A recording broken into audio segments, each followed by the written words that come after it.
Hi, good afternoon, everyone. Happy Saturday. It's Saturday, July 11th, 2026, and it's after 2 p.m. here in Chicago. So at 4 p.m. is a really good game. It's Norway versus England. Norway versus England. And the last game England played, they looked really good. And Norway, because they have that big Viking Holland, he's very good. He's big as hell. And so that's going to be a really good match, Norway versus England. Now, Spain versus France already took one of the two slots for the semifinal. So we know we're going to see Spain versus France in the semifinal.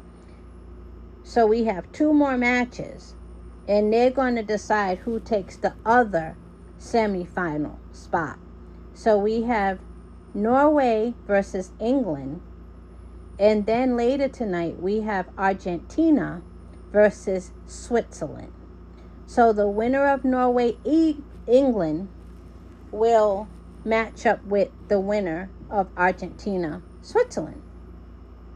And then the winner of those two groups will then go on for the final. I think these are all tough teams.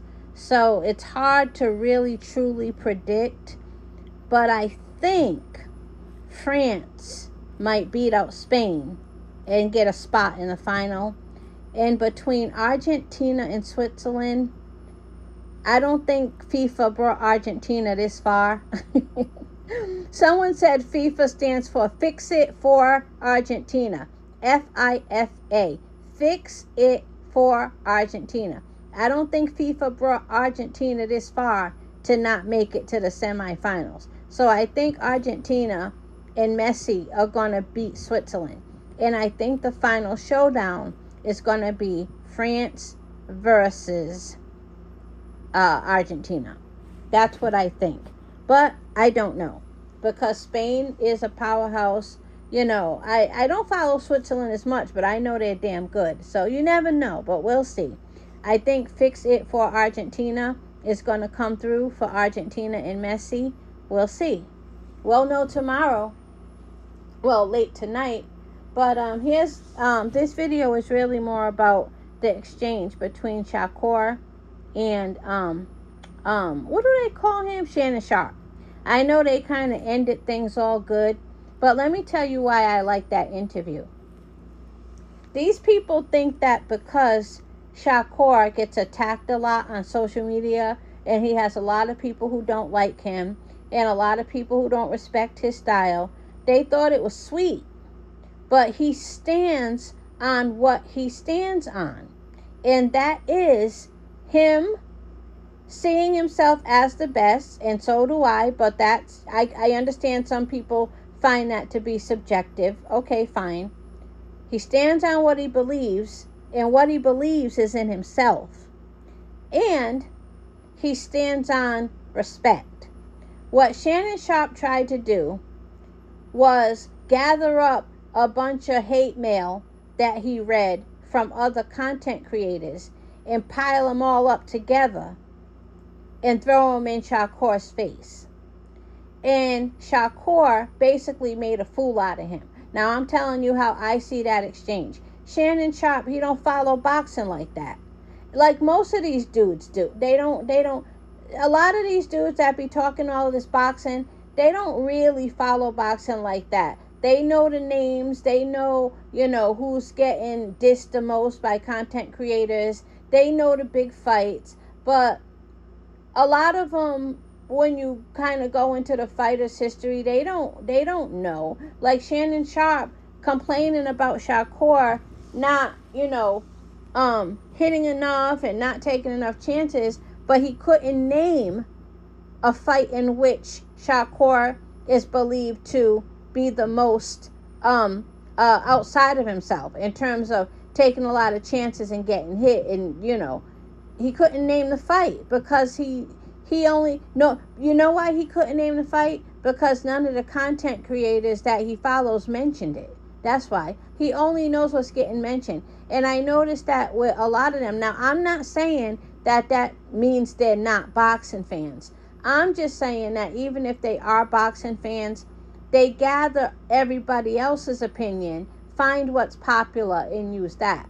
So maybe Shannon Sharpe is a huge boxing fan. I don't know. But I noticed one thing that he has in common with the people like Gilly and Cameron and Mace. They only want to talk about what everybody else is talking about. You're never going to see them having a niche discussion in boxing. Never. They're never going to talk about, they're never going to, now I understand they have a show to run. I understand that.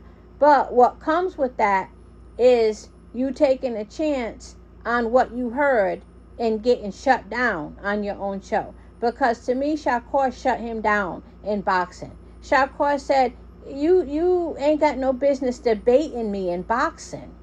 He was like, I would never tell Kyrie what he should be doing in his sport, because Shannon Sharpe's the one who brought Kyrie up.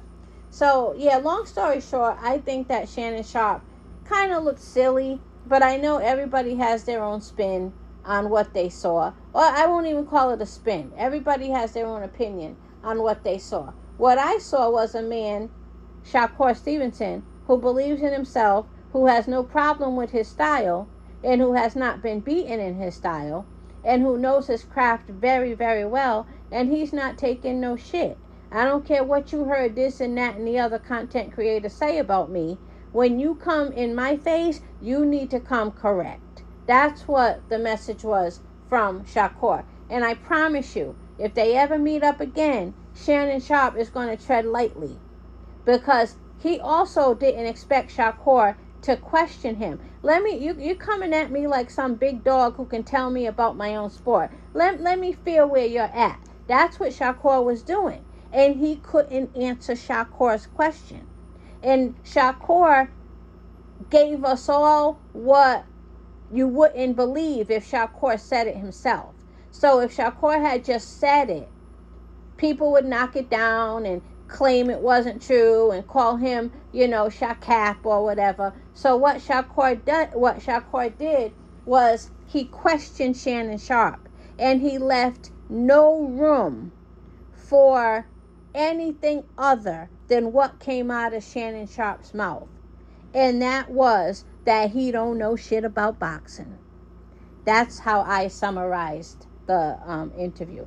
I promise you Shannon Sharpe will come correct with Shakur next time. I promise you.